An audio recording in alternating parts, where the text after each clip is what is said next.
Hello traders, എല്ലാവർക്കും നമ്മുടെ crypto currency trading സീരീസിലെ പുതിയൊരു വീഡിയോയിലേക്ക് സ്വാഗതം. അപ്പോൾ കഴിഞ്ഞ വീഡിയോയിൽ നമ്മൾ മൂവിംഗ് അവറേജിനെ പറ്റി പഠിച്ചിട്ടുണ്ടായിരുന്നു. ആൻഡ് ഇന്നത്തെ ഒരു വീഡിയോയിൽ നമ്മൾ പഠിക്കാനായിട്ട് പോകുന്ന ഇൻഡിക്കേറ്ററാണ് മൂവിംഗ് അവറേജ് കൺവെർജൻസ് ഡൈവർജൻസ്, സിമ്പിളായിട്ട് MACD എന്ന് പറയാം. അപ്പോൾ എന്താണ് ഈ MACD ഇൻഡിക്കേറ്റർ ആൻഡ് അതിലുള്ള ഓരോ പാർട്സും എന്തൊക്കെ കാര്യങ്ങളാണ് നമുക്ക് പറഞ്ഞു തരുന്നത്, ആൻഡ് ഇത് വെച്ച് എങ്ങനെയാണ് നമുക്കൊരു ട്രേഡ് നോർമലായിട്ടുള്ള ആളുകൾ എങ്ങനെയാണ് ട്രേഡ് ചെയ്യുന്നത് എന്നുള്ള കാര്യങ്ങളായിരിക്കും പറയാനായിട്ട് പോകുന്നത്. പക്ഷേ നമ്മളങ്ങനെ ചെയ്യാനായിട്ട് പാടില്ല. നോർമലായിട്ടുള്ള ആളുകൾ ചെയ്തോട്ടെ, നമ്മൾ നോർമലായിട്ടുള്ള ആളുകളല്ല. സാധാരണ ആളുകൾ MACD ഇൻഡിക്കേറ്റർ യൂസ് ചെയ്യുന്ന പോലെയല്ല നമ്മൾ യൂസ് ചെയ്യാനായിട്ട് പോകുന്നത്. അപ്പോൾ ആ ഒരു കാര്യങ്ങൾ ഈ ഒരു വീഡിയോയിൽ ഉൾപ്പെടുത്തിയിട്ടില്ല. ഈ ഒരു വീഡിയോയിൽ എന്താണ് MACD ഇൻഡിക്കേറ്റർ എന്നും അതെങ്ങനെയാണ് നമുക്ക് ഓരോ കാര്യങ്ങളും കാണിച്ചു തരുന്നത്, മാർക്കറ്റിൽ ഓരോ കാര്യങ്ങളും MACD ഇൻഡിക്കേറ്റർ കൊണ്ട് നമുക്ക് എങ്ങനെയാണ് മനസ്സിലാക്കാനായിട്ട് സാധിക്കുക എന്നുള്ള കാര്യങ്ങളൊക്കെയാണ് ഈ ഒരു വീഡിയോയിൽ പറയുന്നത്. എങ്ങനെ ട്രേഡ് ചെയ്യണം എന്നുള്ള കാര്യങ്ങൾ നമ്മൾ ഇനി മുൻപോട്ട് ഒരുപാട് ട്രേഡിംഗ് വീഡിയോസ് ചെയ്യുന്നതായിരിക്കും. അതായത് ഓരോ ട്രേഡിംഗ് സ്ട്രാറ്റജീസ് എങ്ങനെയാണ് നമുക്ക് ബിൽഡ് ചെയ്യുക, അല്ലെങ്കിൽ ഏത് രീതിയിലൊക്കെയാണ് നമുക്ക് ഓരോ ട്രേഡിംഗ് സ്ട്രാറ്റജീസ് വർക്ക് ആവുന്നത് എന്നുള്ള കാര്യങ്ങളൊക്കെ നമ്മൾ വീഡിയോസ് ആയിട്ട് ചെയ്യുന്നതായിരിക്കും. അപ്പോൾ ആ വീഡിയോസിൽ തീർച്ചയായിട്ടും MACD പോലുള്ള ഇൻഡിക്കേറ്റർ നമ്മൾ ഉൾപ്പെടുത്തുന്നതായിരിക്കും. ഓക്കെ, അപ്പോൾ ഈ ഒരു വീഡിയോയിൽ MACD ഇൻഡിക്കേറ്ററിനെ പറ്റിയിട്ടുള്ള കാര്യങ്ങളാണ് പഠിക്കാനായിട്ട് പോകുന്നത്. ഒട്ടും തന്നെ സ്കിപ്പ് ചെയ്യാതെ മുഴുവനായിട്ട് കാണാനായിട്ട് ശ്രമിക്കുക. നേരെ വീഡിയോയിലേക്ക് കിടക്കാം.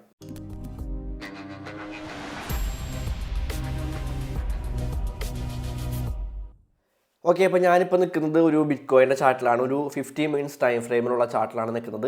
നമ്മൾ ഇൻഡിക്കേറ്റേഴ്സ് യൂസ് ചെയ്യുമ്പോൾ നമുക്ക് ടൈം ഫ്രെയിംസ് അവിടെ ഇമ്പോർട്ടൻ്റ് അല്ല. നമുക്ക് ഏത് ടൈം ഫ്രെയിമിലായാലും ആ ഇൻഡിക്കേറ്റർ അതിൻ്റേതായിട്ടുള്ള ഒരു വാല്യൂ ആയിരിക്കും കാണിച്ചു തരുന്നുണ്ടായിരിക്കുക. അപ്പോൾ നമുക്ക് നമ്മുടെ MACD ഇൻഡിക്കേറ്റർ ഇതിലേക്ക് കൊണ്ടുവരാം. ഇൻഡിക്കേറ്റേഴ്സിൽ പോവുക, MACD എന്ന് സെർച്ച് ചെയ്യുക. അതായത് മൂവിങ് അവറേജ് കൺവെർജൻസ് ഡൈവർജൻസിൻ്റെ ഒരു ഷോർട്ട് ഫോമാണ് MACD അല്ലെങ്കിൽ MACD എന്ന് പറയുന്നത്. അതിൽ ക്ലിക്ക് ചെയ്യുക. അപ്പോൾ നമുക്കിവിടെ താഴെ ആ ഒരു MACD ഇൻഡിക്കേറ്റർ വന്നിട്ടുള്ളത് കാണാനായിട്ട് പറ്റും. ഓക്കെ, അപ്പോൾ പ്രധാനമായിട്ടും നമുക്ക് MACD ഇൻഡിക്കേറ്ററിന് 3 പാർട്ടുകളാണുള്ളത്. ഓക്കെ, ഒന്നാമത്തെ പാർട്ട് ഒരു MACD ലൈനാണ്. അതായത് ഈ ബ്ലൂ ലൈനാണ് MACD ലൈൻ എന്ന് പറഞ്ഞാൽ അത് വലുതാക്കുന്നുണ്ട്. ഈ ബ്ലൂ ലൈനാണ് MACD ലൈൻ. ആൻഡ് ഈ ഒരു ഓറഞ്ച് ലൈനാണ് സിഗ്നൽ ലൈൻ. ആൻഡ് ഈ റെഡ് ആൻഡ് ഗ്രീൻ ബാർസ് ആണ് നമ്മുടെ ഹിസ്റ്റോഗ്രാം എന്ന് പറയുന്നത്.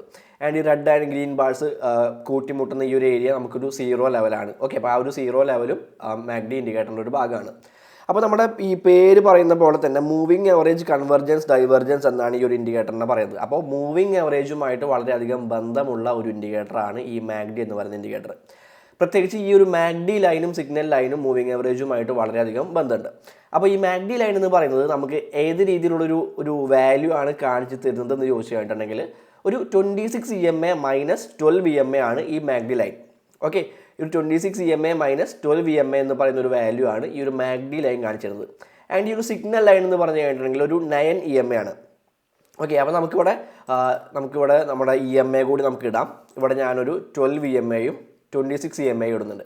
ഓക്കെ, അപ്പോൾ ഈ ഒരു ബ്ലൂ ലൈനാണ് നമ്മുടെ 12 EMA ആൻഡ് ഈ ഒരു ഓറഞ്ച് ലൈനാണ് നമ്മുടെ 26 EMA. അപ്പോൾ ഇവിടെ നോക്കിക്കഴിഞ്ഞിട്ടുണ്ടെങ്കിൽ ഈ 26 EMAക്ക് മുകളിലാണ് 12 EMA നിൽക്കുന്നത് എന്നുണ്ടെങ്കിൽ നമ്മുടെ MACD ലൈൻ ഈ 0ക്ക് മുകളിലായിരിക്കും. ഓക്കെ, അതുപോലെ തന്നെ 26 EMAക്ക് താഴെയാണ് 12 EMA എന്നുണ്ടെങ്കിൽ നമ്മുടെ MACD ലൈൻ ഈ 0 ലെവലിന് താഴെയായിരിക്കും. ആൻഡ് അതോടൊപ്പം തന്നെ ഇവിടെ 12 EMA 26 EMAനെ ക്രോസ് ചെയ്യുന്നത് കാണാൻ പറ്റുന്നുണ്ട്.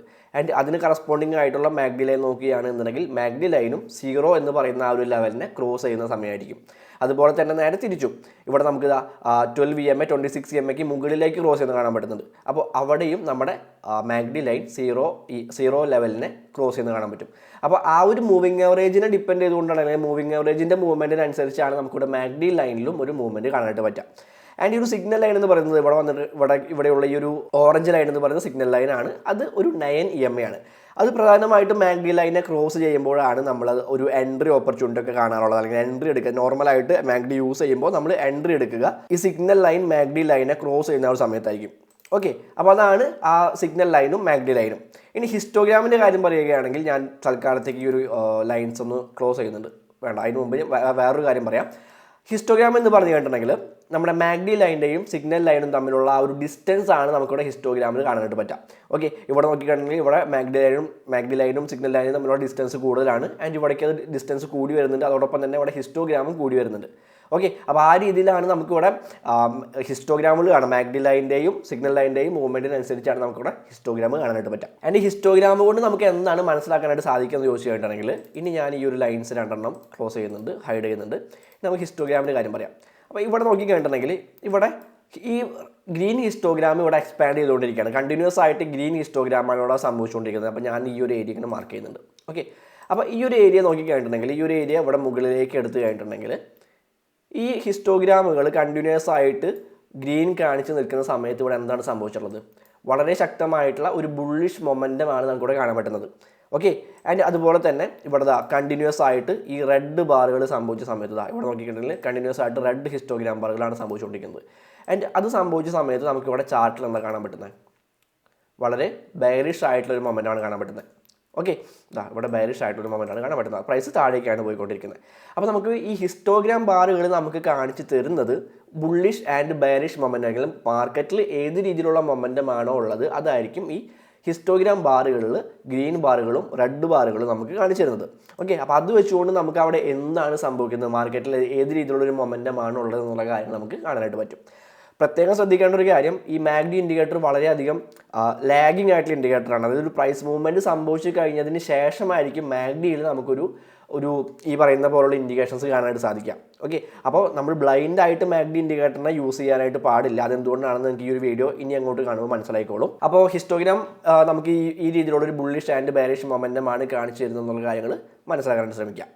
ഇനി ഈ ഹിസ്റ്റോഗ്രാമിൽ തന്നെ കളറുകൾ വ്യത്യാസം വരുന്നുണ്ട്. ഇപ്പോൾ ഗ്രീനിൽ തന്നെയായാലും ഡാർക്ക് ആയിട്ടുള്ള ഒരു ഗ്രീൻ ഉണ്ട്, ലൈറ്റ് ആയിട്ടുള്ള ഗ്രീൻ ഉണ്ട്. റെഡിലായാലും ഡാർക്ക് ആയിട്ടുള്ള റെഡ് ഉണ്ട്, ലൈറ്റ് ആയിട്ടുള്ള റെഡ് ഉണ്ട്. ഈ ഡാർക്ക് ആയിട്ടുള്ള റെഡ് എന്ന് പറഞ്ഞു കേട്ടിട്ടുണ്ടെങ്കിൽ ഡാർക്ക് ആയിട്ടുള്ള റെഡ് വരുമ്പോൾ ഗ്രീൻ്റെ കാര്യം ആദ്യം പറയാം.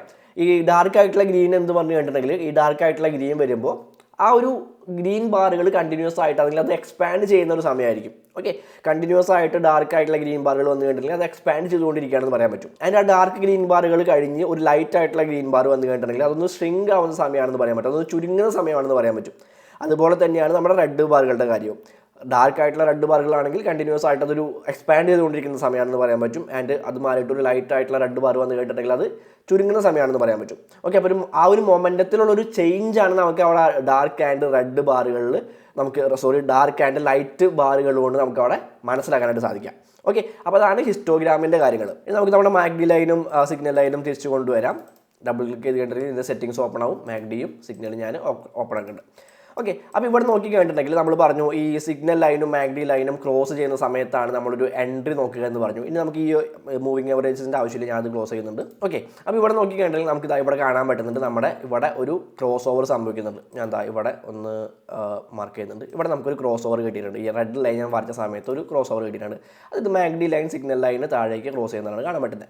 അപ്പോൾ അവിടെ നമ്മളൊരു ഷോർട്ട് പൊസിഷൻ, അതായത് പ്രൈസ് താഴേക്ക് പോകുമെന്ന് വിചാരിച്ചുകൊണ്ട് നമ്മളൊരു എൻട്രി എടുക്കുകയാണ് എന്നുണ്ടെങ്കിൽ അതിനുശേഷം പ്രൈസ് ഇവിടെ ശക്തമായിട്ട് താഴേക്ക് പോയിട്ടുണ്ട്.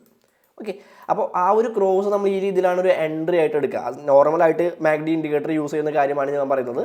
ഈ MACD ഇൻഡിക്കേറ്ററിൽ ഒരു MACD ലൈനും സിഗ്നൽ ലൈനും തമ്മിലുള്ള ഒരു ക്രോസ് ഓവർ സംഭവിക്കുമ്പോഴാണ് സാധാരണയായിട്ട് ആളുകൾ അവിടെ ഒരു എൻട്രി എടുക്കുക. അതുപോലെ തന്നെ ഇവിടെ നോക്കിയിട്ടുണ്ടെങ്കിൽ ഇത് മേലേക്ക് ക്രോസ് ചെയ്യുന്നുണ്ട്. ഇവിടെ MACD ലൈൻ സിഗ്നൽ ലൈനിന് മുകളിലേക്ക് ഇവിടെ ക്രോസ് ചെയ്യുന്നുണ്ട്. അപ്പോൾ ഇവിടെ എൻട്രി എടുത്ത് കഴിഞ്ഞിട്ടുണ്ടെങ്കിൽ അതിനുശേഷം ഇവിടെ നോക്കിയിട്ടുണ്ടെങ്കിൽ പ്രൈസ് ഇവിടെ നിന്ന് മുകളിലോട്ടാണ് പോയിട്ടുള്ളത്. ഓക്കെ, ഇവിടുന്ന് പ്രൈസ് ഇങ്ങനെ മുകളിലോട്ടാണ് പോയിട്ടുള്ളത്. അപ്പോൾ അവിടെയും നമുക്ക് പ്രോഫിറ്റ് ഉണ്ടാക്കാൻ പറ്റും. പക്ഷേ ഇതാണ് നോർമലായിട്ട് ആളുകൾ യൂസ് ചെയ്യുന്ന ഒരു രീതി. ഇതാണ് MACD ഇൻഡിക്കേറ്ററിൽ ഒരു ക്രോസ് ഓവർ സംഭവിക്കുമ്പോൾ ഒരു എൻട്രി എടുക്കുന്നതാണ് നോർമലായിട്ടുള്ള ആളുകൾ ചെയ്യാറുള്ളത്. പക്ഷേ അത് തെറ്റായിട്ടുള്ളൊരു രീതിയാണ്, തെറ്റായിട്ടുള്ളൊരു ട്രേഡിംഗ് മെത്തേഡാണ്. കാരണം ഇവിടെ നോക്കി കഴിഞ്ഞിട്ടുണ്ടെങ്കിൽ ഇവിടെ നമുക്ക് ഒരുപാട് അങ്ങോട്ടും ഇങ്ങോട്ടൊക്കെ ഒരുപാട് ക്രോസ് ഓവറുകൾ സംഭവിച്ച് കാണാൻ പറ്റുന്നുണ്ട്. അപ്പോൾ അവിടെയൊക്കെ നിങ്ങളൊരു ട്രേഡ് എടുക്കുകയാണ് എന്നുണ്ടെങ്കിൽ തീർച്ചയായിട്ടും അവിടെ ഒരു ലോസ് ആയിരിക്കും. വരെ കൃത്യമായിട്ടുള്ളൊരു ഡയറക്ഷനിലേക്ക് പ്രൈസ് മൂവ് ചെയ്തിട്ടില്ല, സൈഡിലേക്കാണ് പ്രൈസ് മൂവ് ചെയ്തുകൊണ്ടിരിക്കുന്നത്. അപ്പോൾ അതിനിടയിൽ നമുക്കിവിടെ ഒരുപാട് തവണ ഈ പറയുന്ന രീതിയിലുള്ള ക്രോസ് ഓവറുകൾ സംഭവിച്ചിട്ടുണ്ട്. ഓക്കെ, MACD ലൈൻ ഇവിടെ സിഗ്നൽ ലൈനെ ക്രോസ് ചെയ്യുന്നുണ്ട്, തിരിച്ചങ്ങോട്ടും ഇങ്ങോട്ടൊക്കെ ഒരുപാട് ക്രോസ് ഓവറുകൾ സംഭവിക്കുന്നുണ്ട്. പക്ഷേ അവിടെയൊക്കെ നമുക്ക് കൃത്യമായിട്ടുള്ള ഒരു പ്രൈസ് മൂവ്മെൻറ്റ് ഇവിടെ കിട്ടിയിട്ടില്ല. അപ്പോൾ അതുകൊണ്ട് തന്നെ നമ്മൾ ആ രീതിയിലല്ല MACD ലൈൻ യൂസ് ചെയ്യേണ്ടത്, അല്ലെങ്കിൽ MACD ഇൻഡിക്കേറ്റർ നമ്മൾ ആ രീതിയിലല്ല യൂസ് ചെയ്യേണ്ടത്. അതുകൊണ്ടാണ് ഞാൻ പറഞ്ഞത് MACD വളരെ ലാഗിങ് ആയിട്ടുള്ളൊരു ഇൻഡിക്കേറ്ററാണ്. ഒരു പ്രൈസ് മൂവ്മെൻറ്റ് സംഭവിച്ചു കഴിഞ്ഞതിന് ശേഷം മാത്രമേ MACDയിൽ നമുക്കൊരു കൃത്യമായിട്ടുള്ളൊരു ഇൻഡിക്കേഷൻ കിട്ടുള്ളൂ. അപ്പോൾ അതുകൊണ്ട് തന്നെ MACD മാത്രം യൂസ് ചെയ്യുന്നത് ഒട്ടും നമ്മൾ റെക്കമെൻഡ് ചെയ്യുന്ന ഒരു കാര്യമല്ല. നമ്മൾ പ്രൈസ് ആക്ഷൻ്റെ ഒപ്പം, അല്ലെങ്കിൽ നമുക്ക് മറ്റെന്തെങ്കിലും സ്ട്രാറ്റജീസ് ഒക്കെ ഉണ്ട് എന്നുണ്ടെങ്കിൽ നമ്മൾ ഒരുപാട് സ്ട്രാറ്റജീസ് നമ്മൾ ഇനി അങ്ങോട്ട് പഠിക്കും. അപ്പോൾ ആ സ്ട്രാറ്റജീസിൻ്റെ ഒപ്പം നമുക്ക് മറ്റുള്ള ഇൻഡിക്കേറ്റേഴ്സുമായിട്ട് അല്ലെങ്കിൽ മറ്റുള്ള പ്രൈസ് ആക്ഷൻ അനാലിസിസുമായിട്ട് നമുക്ക് അതിനെ സപ്പോർട്ട് ചെയ്യുന്ന രീതിയിൽ മാത്രം യൂസ് ചെയ്യാൻ പറ്റുന്ന ഒരു ഇൻഡിക്കേറ്ററാണ് ഈ MACD എന്ന് പറയുന്നത്. വളരെ ലാഗിങ് ആയിട്ടുള്ള ഇൻഡിക്കേറ്ററാണ്, ബേസിക് ആയിട്ടുള്ള ഇൻഡിക്കേറ്ററാണ്. അപ്പോൾ അതിൻ്റെ കോൺസെപ്റ്റ് നിങ്ങൾ മനസ്സിലാക്കുക. ഈ രീതിയിലാണ് അതിലത്തെ ഓരോ സംഭവങ്ങളും. MACD ലൈൻ എങ്ങനെയാണ് വരുന്നത്, സിഗ്നൽ ലൈൻ എന്താണ് കാണിച്ചിരുന്നത്, ഹിസ്റ്റോഗ്രാമുകൾ എന്താണ് കാണിച്ചിരുന്നത് എന്നുള്ള കാര്യങ്ങൾ കൃത്യമായിട്ട് മനസ്സിലാക്കാനായിട്ട് ശ്രമിക്കുക. ആൻഡ് ആ കാര്യങ്ങൾ അതിൻ്റെ കോൺസെപ്റ്റ് മനസ്സിലാക്കാൻ വേണ്ടിയിട്ടാണ് ഞാൻ ഇത്രയും കാര്യങ്ങൾ ഇതിനെപ്പറ്റി പറഞ്ഞിട്ടുള്ളത്. അപ്പോൾ MACD വെച്ചുകൊണ്ട് എങ്ങനെ ട്രേഡ് ചെയ്യാമെന്ന് ചോദിച്ചു കഴിഞ്ഞിട്ടുണ്ടെങ്കിൽ നമ്മൾ അത് പഠിക്കും. കാരണം MACD മാത്രം ഉപയോഗിച്ചുകൊണ്ട് നമുക്ക് ട്രേഡ് ചെയ്യാനായിട്ട് പറ്റില്ല. അതിന് ഒരുപാട് കാര്യങ്ങൾ, മറ്റുള്ള ഒരുപാട് കാര്യങ്ങളും കൂടെ കമ്പൈൻ ചെയ്തുകൊണ്ട് മാത്രമേ ട്രേഡ് ചെയ്യാനായിട്ട് പറ്റുള്ളൂ. അപ്പോൾ അതുകൊണ്ട് ആ ആ സമയത്ത് നമ്മൾ തീർച്ചയായിട്ടും മാഗ്ഡിനെ പറ്റിയിട്ട് മാഗ്ഡി ഉപയോഗിച്ചുകൊണ്ട് ട്രേഡ് ചെയ്യുന്ന കാര്യങ്ങളെ പറ്റിയിട്ട് നമ്മൾ പഠിക്കുന്നതായിരിക്കും. മാഗ്ഡി എങ്ങനെ ഉപയോഗിക്കരുത് എന്നുള്ള കാര്യങ്ങളാണ് ഞാൻ പറഞ്ഞത്. നോർമൽ ആയിട്ടുള്ള നിങ്ങൾ നെറ്റിലൊക്കെ പോയി നോക്കിക്കഴിഞ്ഞിട്ടുണ്ടെങ്കിൽ ഗൂഗിളിലായാലും മറ്റുള്ള യൂട്യൂബ് വീഡിയോസിലായാലും പോയി നോക്കിക്കഴിഞ്ഞിട്ടുണ്ടെങ്കിൽ കാണാനായിട്ട് സാധിക്കുക ഈ ഇതിലൊരു ക്രോസ് ഓവർ സംഭവിക്കുമ്പോൾ ഒരു ട്രേഡ് എടുക്കണം എന്നുള്ള കാര്യങ്ങളൊക്കെ. പക്ഷേ അത് ഒരിക്കലും അങ്ങനെ ചെയ്യരുത്. ആ രീതിയിലല്ല മാഗ്ഡി ഇൻഡിക്കേറ്റർ യൂസ് ചെയ്യേണ്ടത്. അങ്ങനെ യൂസ് ചെയ്യുകയാണ് എന്നുണ്ടെങ്കിൽ നിങ്ങൾക്ക് ഒരുപാട് നഷ്ടങ്ങൾ വരുന്നതായിരിക്കും. ഓക്കെ ഗൈസ്, അപ്പോൾ മാഗ്ഡി ഇൻഡിക്കേറ്റർ എന്താണ്, എങ്ങനെയാണ് ഉപയോഗിക്കുക എന്നുള്ള കാര്യങ്ങളൊക്കെ നിങ്ങൾക്ക് മനസ്സിലായെന്ന് വിചാരിക്കുകയാണ്. ആൻഡ് നോർമൽ ആയിട്ടുള്ള ആളുകൾ ഉപയോഗിക്കുന്ന പോലെ നമ്മൾ ഒരിക്കലും ഉപയോഗിക്കാനായിട്ട് പാടില്ല. അതെന്തുകൊണ്ടാണെന്നുള്ള കാര്യങ്ങളും നിങ്ങൾക്ക് മനസ്സിലായെന്ന് വിചാരിക്കുകയാണ്. വളരെയധികം ലാഗിങ് ആയിട്ടുള്ള ഒരു ഇൻഡിക്കേറ്ററാണ്. നമുക്ക് ഒരുപാട് ഫോൾസ് സിഗ്നൽസ് കിട്ടാനായിട്ട് സാധ്യതയുള്ള ഒരു ഇൻഡിക്കേറ്ററാണ്. ഓക്കെ, അപ്പോൾ നമുക്ക് അതുമൂലം ഒരുപാട് ലോസുകൾ വരാൻ ചാൻസ് ഉണ്ട് നമ്മൾ നോർമൽ ആയിട്ടുള്ള ആളുകൾ ഉപയോഗിക്കുന്ന പോലെ അത് ഉപയോഗിച്ച് കഴിഞ്ഞിട്ടുണ്ടെങ്കിൽ. ഓക്കെ, അപ്പോൾ എല്ലാവർക്കും വീഡിയോ ഇഷ്ടപ്പെട്ടു എന്ന് വിചാരിക്കുകയാണ്. ആൻഡ് ഇഷ്ടപ്പെട്ടിട്ടുണ്ട് എന്നുണ്ടെങ്കിൽ തീർച്ചയായിട്ടും വീഡിയോക്ക് ഒരു ലൈക്ക് അടിക്കാനായിട്ട് ശ്രമിക്കുക. ആൻഡ് ട്രേഡിംഗ് പഠിക്കാനായിട്ട് ആഗ്രഹമുള്ള നിങ്ങളുടെ ഫ്രണ്ട്സ് ഉണ്ട് എന്നുണ്ടെങ്കിൽ അവർക്ക് നമ്മുടെ ചാനലും അതുപോലെ തന്നെ നമ്മുടെ ഈ ഒരു ക്രിപ്റ്റോ കറൻസി ട്രേഡിംഗ് സീരീസും സജസ്റ്റ് ചെയ്യാനായിട്ട് ശ്രമിക്കുക. Happy trading. അടുത്ത വീഡിയോയിൽ കാണാം.